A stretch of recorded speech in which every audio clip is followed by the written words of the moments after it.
Cənab Prezident Əliyev, mən sizdən iş istəyirəm, köməklik istəyirəm. Cənab Prezident, sizə video çəkiliş eləmişəm.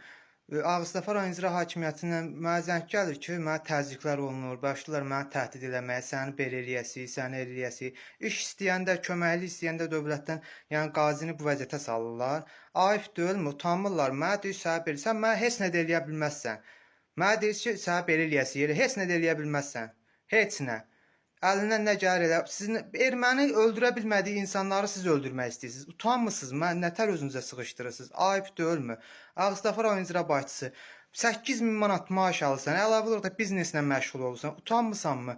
Sən bir köməklik göstərməkdən mənə bir təzyiqlər də göstərməyə başlasan ki, sənə belə elətdirəcəm, sənə elə elətdirəcəm, nə bilim nə edəcəyəm. Utanmırsınızmı? Ayıb deyilmi?